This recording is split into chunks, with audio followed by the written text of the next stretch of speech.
Yes, that was Black is the Color of My True Love's Hair. And the first one was While My Lady Sleeps. It's a very interesting situation occurred about these two tunes. We were recording in California with Dennis Farnon, and Phineas had already gone to California working with Dennis Farnon with the arrangements. And I was leaving the next day, but I went up to the sheet music shop on West 48th Street, where I used to see John Coltrane a lot, leafing through sheet music. The man loved some pretty songs. He was search and search, 3 and 4 hours at a time. So anyway, I watched him for a while. It was funny to me because he would stand up and sing the songs, to himself as he was reading them. And so after I observed him for a while, I eased up behind him. I said, "What are you doing standing up here looking silly?" So it startled him, but he turned around and he said, "Man, I don't believe this." He said, "I just picked out two tunes that would be good for Phineas. Maybe you could give them to him." I said, "Well, we're recording next week in California with strings." He said, "Man, take these to him and tell him that I thought about him as soon as I saw these two tunes, and I had pulled them out. It's funny that you would walk up behind me." So I took them with me out there, and Phineas played them over, and he said, "I'm going to put these on the date." So he took them right to Dennis Farnon. Dennis did the arrangements, and we recorded. We X'd a couple of more tunes and put these two in. So John Coltrane had an insight into Phineas' mind and what he would like and what he would like to play. And I found that amazing, that people thought about each other musically like that. See, but John Coltrane, he was special, because he loved Phineas. He thought that was one of the greatest things that hit the face of the earth. He just say, "Well, those harmonies, man, that's different stuff. You don't hear that every day." He said, "You think he's going one place and all of a sudden he's got you at another." He said he used to love to talk about Phineas playing. But those two tunes were special to me because of John Coltrane. And to show you how greatness and genius ties into one another. They constantly think about each other. And we were crazy about Train, too. Well, taking us to a very special place, the music spot that is Phineas Newborn Jr., is Jamil Nasser, our keynote speaker on the topic of Phineas Newborn.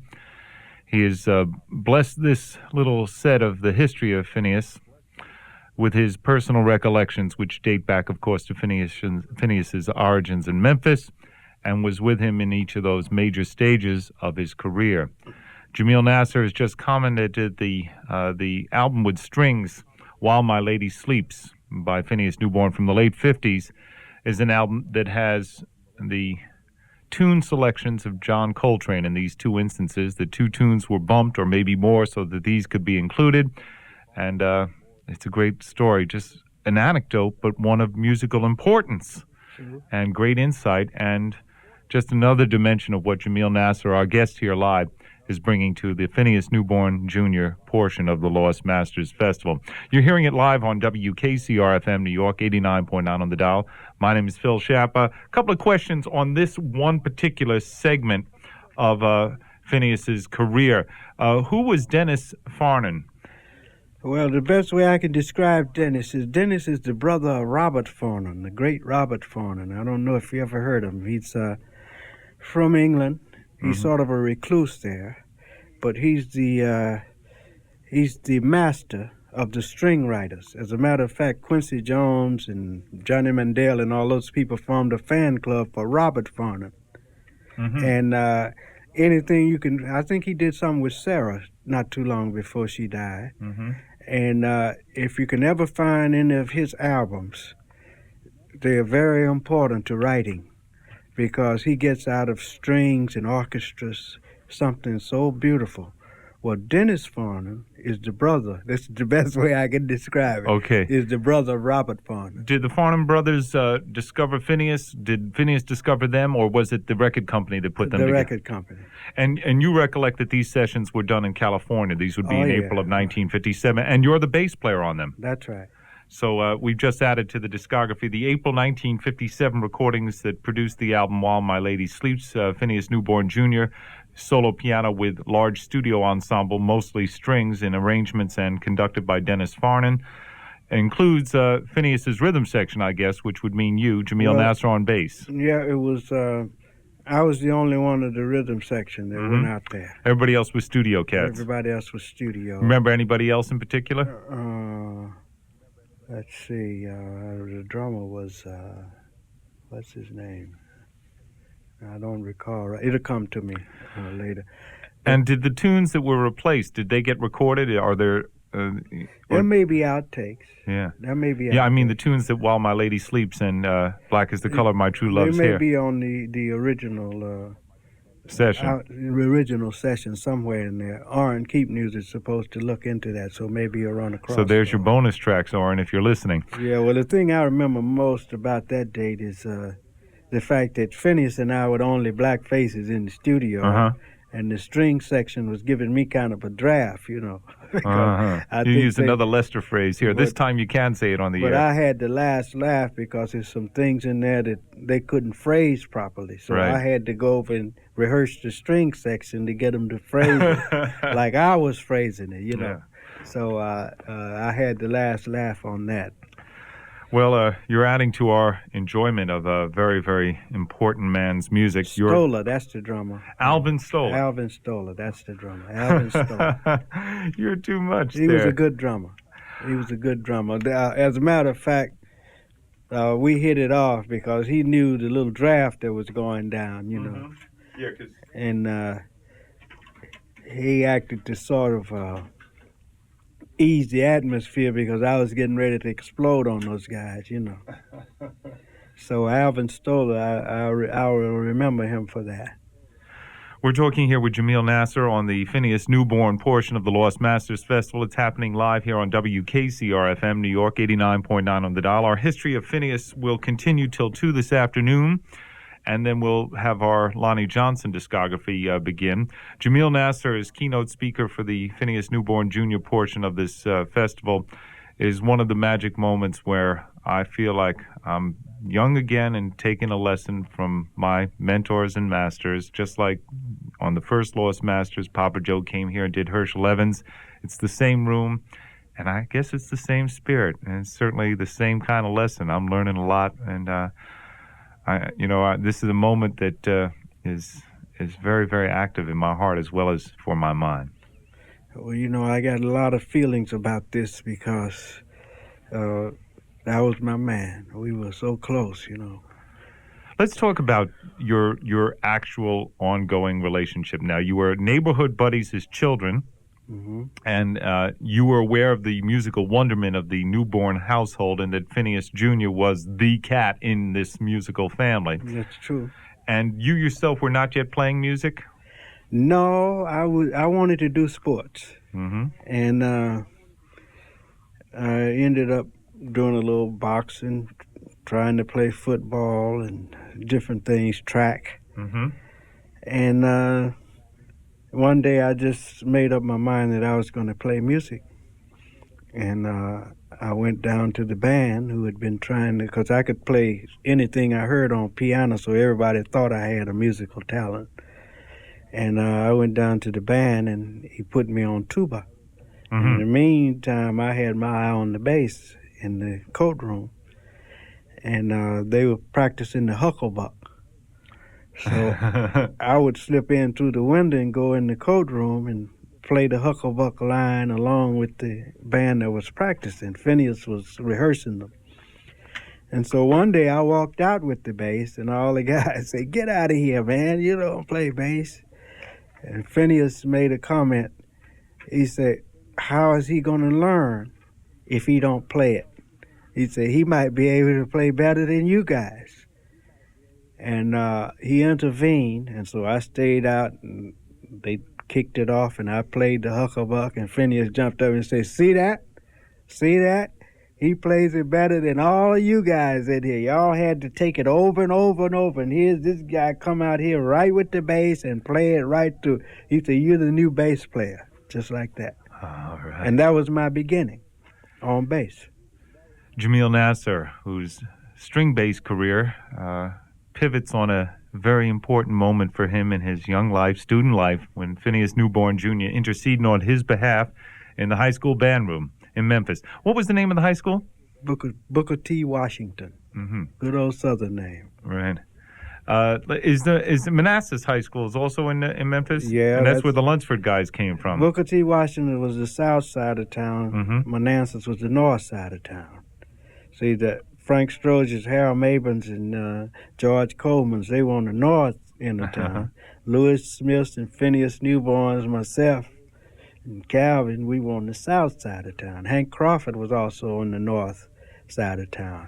Judging by the smile on your face, there's a little intra-city rivalry there that still you're united as Memphisites, or Memphis men, but there are two real communities of young people that still beats in your heart. Well, we didn't pay that too much mind because we wanted to get together, and the Beale Street area, like a lot of people say Beale Street, but the Beale Street area was the gathering place for those who could get out of their houses, right. And come down and hang out a bit.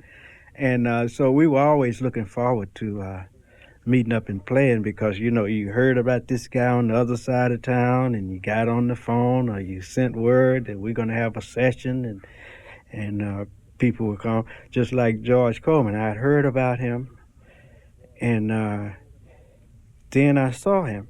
Mm-hmm. And that was another guy that I couldn't remember when he couldn't play. Mm-hmm. It's amazing, but it was a while before I got a chance to hear him and play with him. Mm-hmm. Well, with Phineas, I was constantly in touch. Evans Bradshaw was in the north side of town. Now, that was the rivalry. Mm-hmm. They had a bad cat out there, and we had a bad cat over here. But in actuality, there was no contest. Yes, your cat won, so the rivalry does we exist. We had the boss, yeah. We're here with Jamil Nasser, lifelong buddy and musical colleague, bassist for Phineas Newborn Jr. This is the history of Phineas Newborn Jr., a 4-hour sequence in a week-long broadcast, the Lost Masters Festival on WKCR-FM New York. Could you describe this transition? Now, what is it? Does a caterpillar become a butterfly? Have I got that straight? That's true. Right. Well, caterpillars aren't necessarily ugly. They're earthy. The blues is fine. It's earthy. Mm-hmm. And all of a sudden there's this jazz genius who's the butterfly of the keyboard. That's Phineas Newborn Jr. Mm-hmm.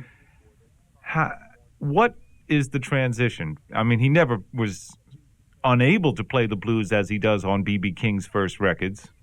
But all of a sudden he's playing Celia and turning heads like it's another Art Tatum. Tell me, how did this come about? Well, first of all, he never did play exclusively the blues. He was playing all kind of tunes all along. He was just grabbing anything out of the air musically, anything in this. Plus the fact, in Memphis, we played lots of songs. As a matter of fact, Harold Mabern and I, on a 3-week engagement one time, tried to figure out all the songs that we knew. We never even got close to the end. So we used to play lots of songs. I mean, not just blues, but lots of songs. And Phineas was always playing all those songs. Well, here's something I forgot to say. Let me see if I can isolate this, because this is fascinating for me, this blossoming of Phineas Newborn Jr. One is, the thing I didn't ask you about, because I had so many things I wanted to say, is the records. Like records weren't important, or we knew records from jukeboxes. But Phineas must have made some study of records and collecting of the Art Tatum records, because he told you he had them all. Well, we used to back order records. Mm-hmm. And not so much knowing what it was going to be. We used to just say, the next Charlie Parker record you get, save me one. That's how we were into music. Those days are gone now, that's how we went into music. There's no Charlie Parker now. If they didn't have it, you ordered it. Right, and also when Phineas became an adult, that's when Tatum's discography, they started recording him a lot for Verve and Clef. Clef was actually labeled with Norman Granz, so there were new records. We heard everything. Anything. Well, first of all, we wanted to know who was the greatest. We would do it down from that. Who was the very best? And then we got those records first, because you had the Molans and different things to make sure you had the bread. And then we'd work our way down into the pack. But we got everything that was available. But obviously his assimilating the highest level of jazz's piano tradition and the progressive wing of its musical innovation couldn't have been merely just a study. I'm going to sample a little bit of everything. There must have been a point where he said, I love this, and I must be able to do it with this artistry within me. You know, there's a transfer of what he does. I think he was like that about everything he heard. You know, just like just like the after hours, for example. Yeah, okay. That you heard. Now, but he's more selective than you're suggesting. I think that my opinion, and I can be wrong, I wasn't there, is that he sampled everything, just like you said, and then he said, "Hey, this is the greatest of this. I'm going to go that way." Well, let me put it this way. See, we had to play the blues to eat. And when we weren't playing the blues, we were trying our muscles in every challenge that there was in music. Jazz music or music? Jazz and music. Everything that was musical, whether it be Dizzy and Bird or Bud, or, you know, we were trying to do everything. So we got more playing time outside of jobs than we did on jobs where we had to play the blues, because you worked the job because you were structured there. When you left that, you went right to somewhere to play. And in those places to play was getting those degrees of difficulty. Now let me put it this way about Phineas. Early in his life, he eliminated the degrees of difficulty, which meant that he could grab anything out of the air that he wanted, you know, musically, whether it be from the classics, whether it be from the pop scene, or whether it be from blues, or whether it be from strictly bebop. Right. You know, he was the one that if you wanted to get something down on paper and didn't want to labor over it a long time, you would say, Phineas, would you take that off of me? Well, do you the entire arrangement, or you just want the melody? You could say, well, I'd love to have the arrangement. He could do that for you in half an hour. Can you remember a specific example of him doing that? Good Bait. The Tad Dameron arrangement. That's right. You just made it Tad Dameron and Phineas Newborn, two of our lowest passes. He took that arrangement off the record. The whole arrangement, the exact voicings and everything. The big band Victor version. And we played it in Mitchell's Hotel. With a big band? With about 10 pieces. Yeah. Because he could mix those voices. He translated it. Oh, he could stack the voice. You know, he was a great writer, too. But the other thing we didn't get to, we talked about the gospel. We didn't talk about the symphony part of his last wishes. But that's getting towards the other end of the biography. I have a record here that I want to ask you about because I have a funny feeling you're on it. It's the first record ever made by Phineas as a leader. It's a piano-led rhythm section that I believe includes his brother Calvin on guitar. He does How High the Moon and Round Midnight. What can you tell me about this record date? He called me up one day and said, I got a chance to make a record. You want to do it with me? I said, sure. And actually, I think that was recorded in Memphis. Not in Houston. Not in Houston. They came over from Houston. Makes sense because there was a studio there. You can make it a pretty easy setup. What is that, the Sun Studio? Yeah, they had the Phillips people, Phillips connection. And I think we did it right in that studio. It was Don Roby, but I think we did it right in that studio. Right. Do you have this record in your own collection? I have almost none of that stuff. Have you heard it in the last 40 years? No. Is this before you went into the service or while you were? This was before. This was before. And can you remember when you went into the service? 1953. So this is 52, 51, or 50? And it might have been early 53. Or early 53. Okay. And Phineas went into the service after you? No, he went in before me. Okay, so... See, he's I got out in September 55. He was out 3 months before me. So it does lean it towards 52 then, because he goes into the service before you, and he's not in the Army when... See, I went in September. September 52? And so I think this was done around January, February. Of 52? It was winter, you know. Winter? It was winter. Who's the drummer? That might have been his daddy. All right, I'll let you hear it, and maybe you can Yeah, help that us. might have been his daddy. If I hear that beat, I'll tell you. All right.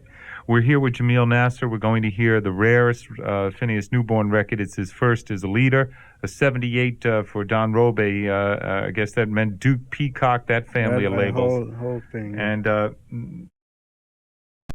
yeah, that was. I remember that date very well. Phineas called me up one day and said, "I'm going to record, man. You want to make it with me?" I said, "Sure."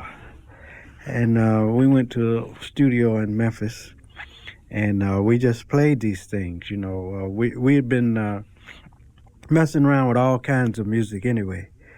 So he just chose those two, and one was the flip side of the other, since that was sort of before LPs, I guess, because we only made two things that day.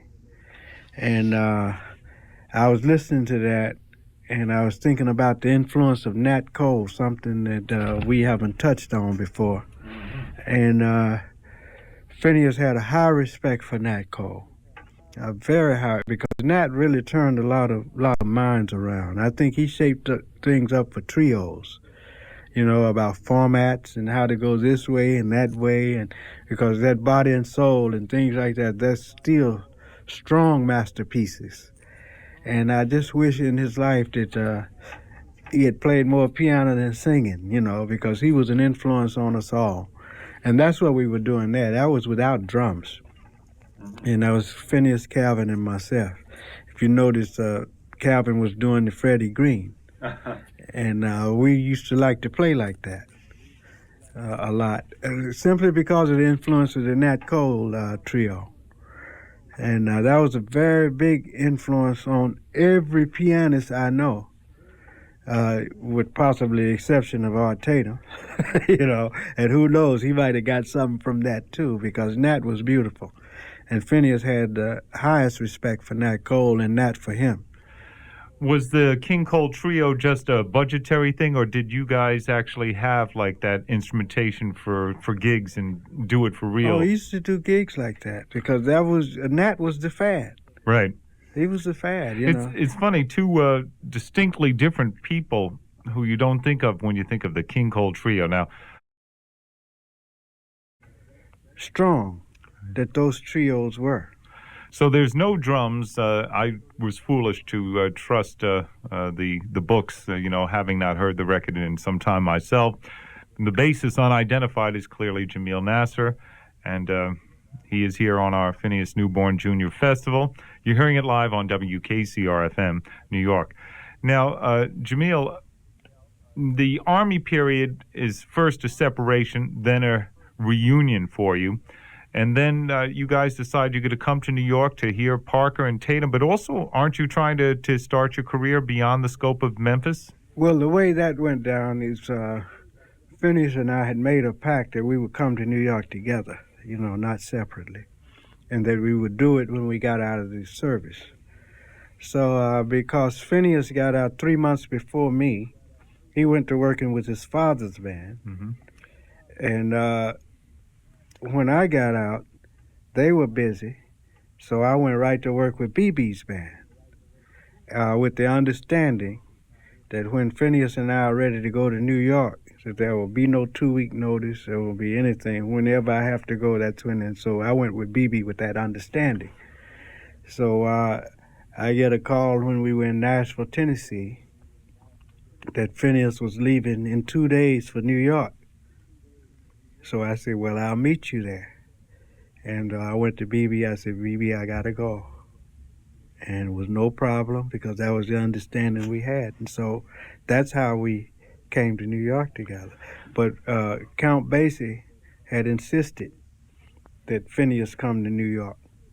And I think he made arrangements for John Hammond to make it possible, for Phineas to come to New York. So we came in with the Willard Alexander Agency, and let's see, I think Atlantic was the first company, record company. Yeah. And so that happened so fast that we made the move very quickly. And but we had decided that we would come to New York as a unit and not come one at a time and straggle. So that included Calvin? That included Calvin and Phineas and myself. Right. But we had made a point that the father wouldn't be the drummer, because we, as long as we played the blues things, it was fine. But when we reached for other stratas, it just didn't work. Well, did you have a drummer, or were you maintaining the Nat King Cole trio sound? No, we had drummers. Uh-huh. We had drummers. Did you have a drummer in Memphis? Yeah, we used drummers in Memphis. Beyond But that situation there was one of those situations where we think he felt for the recording that he wanted to have that Nat format, rather than drums. So because not only that, the drummer that we would have used was living somewhere else now. I think somewhere in Ohio or something like that. Maybe Buffalo, New York. The drummer that we would have used. His name? We used to call him Hunk. I'm trying to remember Hunk's real name. It'll come to me later. Okay. But he was one of the ones who could turn the corners with you, Mm-hmm. So rather than have a drum on there just to have a drummer, I think he heard the Nat Cole format, and that's what he wanted to do.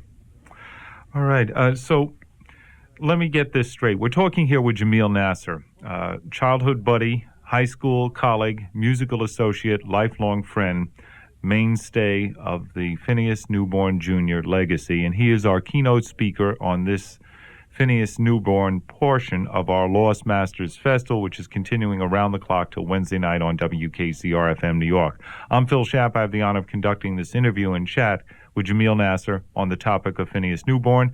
It is indeed it is the main body of our History of Phineas Newborn Jr. set, a 4-hour sequence concluding at 2.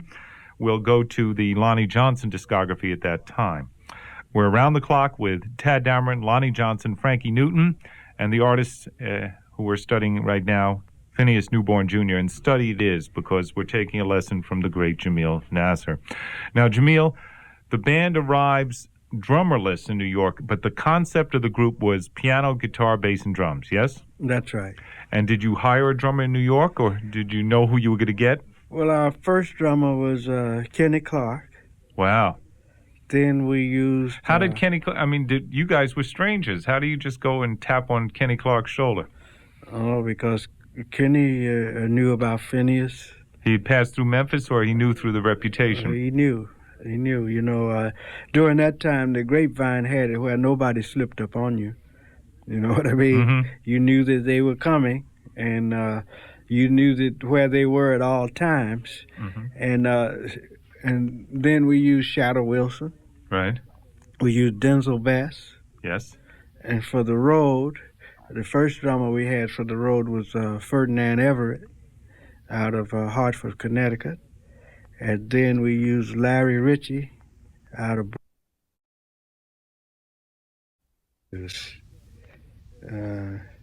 well, it was short stays after that. Right. Because Phineas could play so fast that it was a little difficult for drummers to keep that crispness, in those fast tempos. Right. And a lot of guys used to scuffle, so that was their exit notice, if it was a scuffling. Because when you're playing very fast like that, Mm-hmm. you can't have anybody straggling, because then it becomes hard labor. And Phineas could play fast. I saw Phineas and Mingus one night play too fast for Max Roach. So that's fast.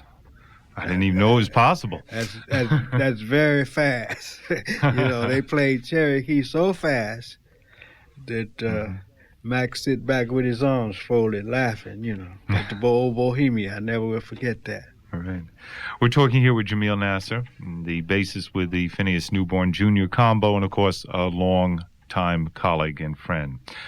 Now, I hear this list of drummers, and the first 3 or 4 names you call are superstars of jazz percussion. Is this the fact that you 3 guys are locked in and the drum chair is changing regularly, a comment?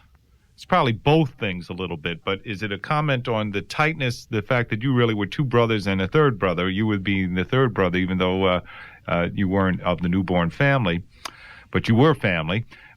Or is it also that when the incubation years were going on in Memphis, there wasn't this kind of drummer available of your crowd, and so you went to the all-star scene to fill it?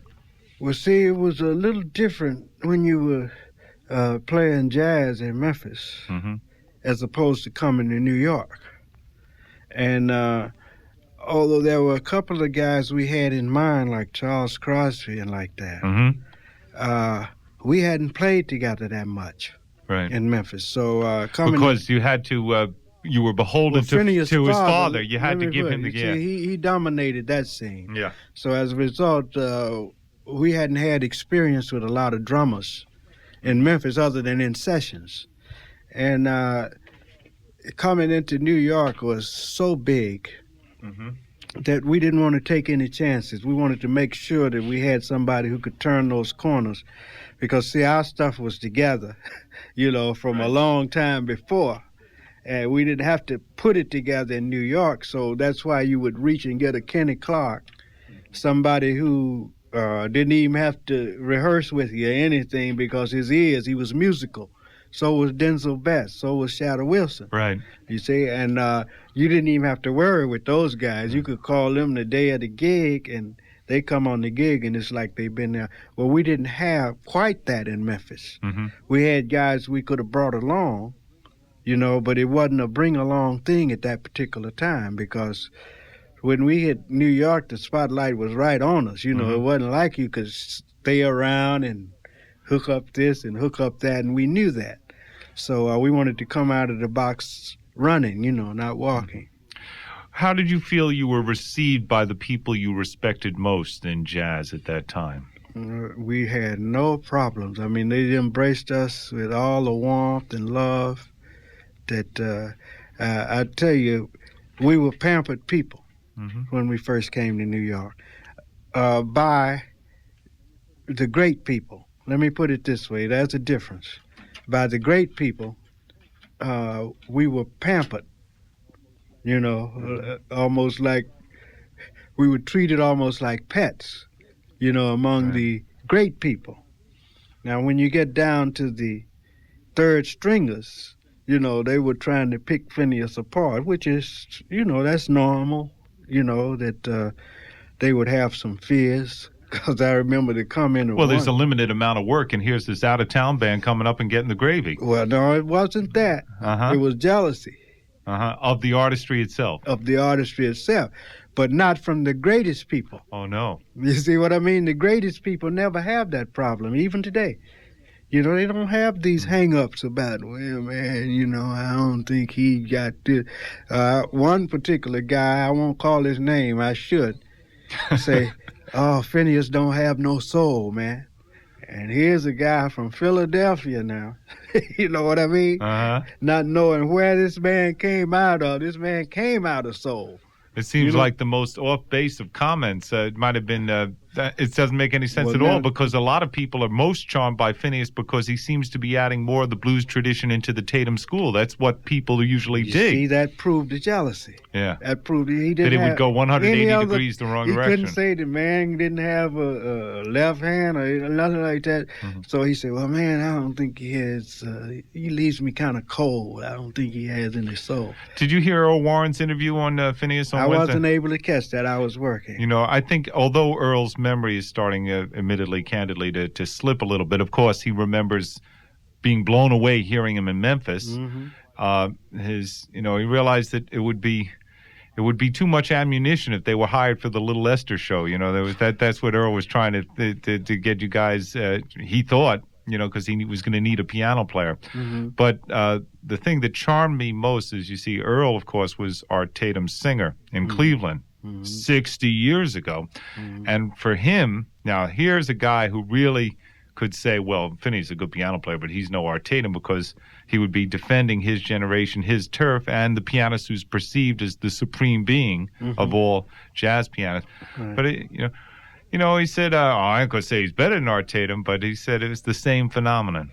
And I thought that really must be of a value to you and to all of us who appreciate Phineas's music, because, we got Art Tatum's buddy, to go all out in terms of saying this is superb and supreme piano playing too. Well, see, that's what I mean by when you cross over into that category of genius and you have that island of your own, you're incomparable. Yeah. I mean, you don't compare that. You just accept that and enjoy it and go on with.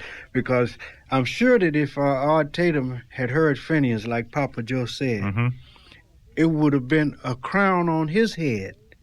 The fact that he laid this out, and here's some guy that finally came along that can go the whole route, without those difficulties involved. Because as you listen to Phineas play, you could tell that nothing was difficult. I mean, he had eliminated that possibility of difficulty, and Art Tatum would have been proud of that. It would have been a tribute to him. Just like I asked Prez the question one time. I said, Prez, how did you feel when Charlie Parker came along, in the midst of all you older guys? Right. He looked up for a minute. He said, well, the first thing I said was, who is this little you-know-what coming out of nowhere, playing my stuff, his stuff, and their stuff too? And then he crowned it off. He said, we were proud of that little you-know-what. Right. You see what I mean? Sure. So it wasn't any threat to them. It was a tribute to have some guy to come along and take what they have already laid out and take it further. This is the name of our art form.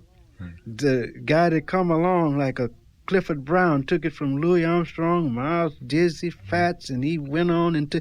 That's what it's supposed to be. That's that root, the plant growing and flowering other plants and things. Well, Phineas was one of the flowers off of the Art Tatum tree. Right. And Art had others. He had Ahmed Jamal over there with that same technique, And Oscar Peterson, I guess. Oscar Denard, not Oscar Peterson. You call Oscar was a composite. Oscar Peterson is a Oscar Peterson was a composite of Nat, Art, Win Kelly, you know what I mean? Right. Phineas was an original. Ahmed is an original.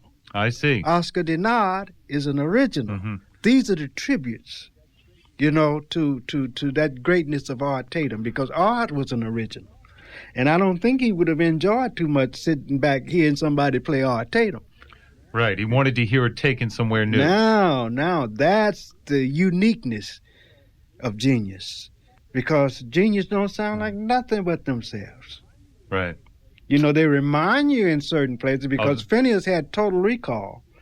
And if Oscar Denard plays something that he liked, and he's playing and he's thinking, reminiscing about Oscar Denard, he could recreate that right on the spot. He could recreate some of those things that Ahmed ran on him in Memphis. Start deep down in the bass, and coming on. And he enjoyed recalling those things, you see. Art would have enjoyed it just like Phineas enjoyed it. You see what I mean? So the great people have no problems with one another. They have no problems heralding one another's greatness, But when we get down in the middle, though, we find some little smaller minds, and they got other things to deal with, because when you hear something like Phineas or Art Tatum, understand, then you realize what you've got to do. More so, you realize what you can't do. You see, and a lot of people can't deal with that. But the people who are secure in what they do, they don't have no problem with that. Well, I'm feeling some of that as well, so I acknowledge you, because you can do what I can't do. You can present Phineas Newborn Jr. in a way that no one else did and can. So for our History of Phineas Newborn Jr. set, I was beholden to you, and I'm seeing what I can't do because you're doing it right in front of me. I guess what I do is I speak for the listeners who want to know more and have more and deal with it. And so we're talking here live with Jamil Nasser. Jamil, Memphis born, grew up 3 blocks away from the Phineas Newborn Jr. or senior household, and befriended him as a youngster, admired his musical capabilities from the get-go. And then in their high school years together at Booker T. Washington High School in Memphis, Graduated quickly from a tuba chair to a real string bass, and eventually started working with Phineas Newborn. They worked together in blues bands, occasional record dates, including the first of Phineas's dates as a leader. They emerged with a group concept. They broke with the blues tradition to the extent that they wanted a drummer capable of doing more than that. So the father stayed on in Memphis. They came to New York, guitar, brother Calvin Newborn, Jamil Nasser on bass, and Phineas Newborn Jr., the pianist. They became instantaneous successes. They made the first album for Atlantic. They went to RCA Victor. They became embraced by the cream of jazz's New York-based crop, and they found from that crop the drummers that they needed to round out the group. And this is the band, the Phineas Newborn Jr. Quartet. Now, talking about this with its member, well, let me make a correction. Yeah. The father did come to New York with us. Oh. As sort of a manager. I see. Quasi-manager. Was it a difficult? I guess it must have been. Was this handled by Phineas? Eventually the father had to be told that he wasn't the drummer for this group's concept. Oh, he was told that before we left Memphis. But by who? Do you remember? Phineas. Mm-hmm. That must have been a difficult moment in his life. It got hairy there for a minute, but it was. We had all agreed that we knew what we had to do, and we loved him and all that, but he wasn't the drummer, So he would give drummers a hard time, with us. He'd try to criticize them sometimes, but we understood all that,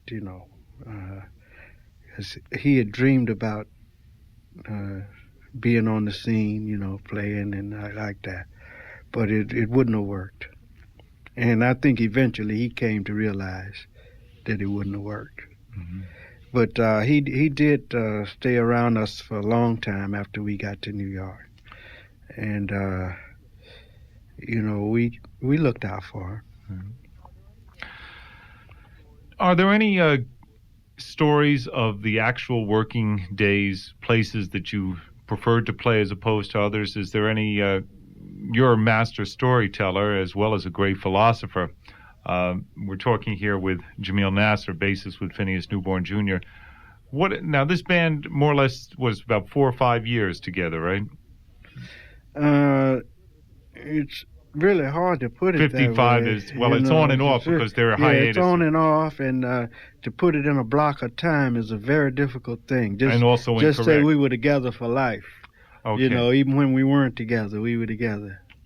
And the time frame is something that's from boyhood, Let's go to that Cherokee that you did for Victor, Phineas Newborn Jr., from the Fabulous Phineas album. Mm-hmm. And then we'll try to bring it to the future and then bring it back to Memphis. I got a couple of surprises for you. Oh, yeah? Yeah. And, of course, if you got anything, I could leave. If you had your radio license, I could leave and you got it.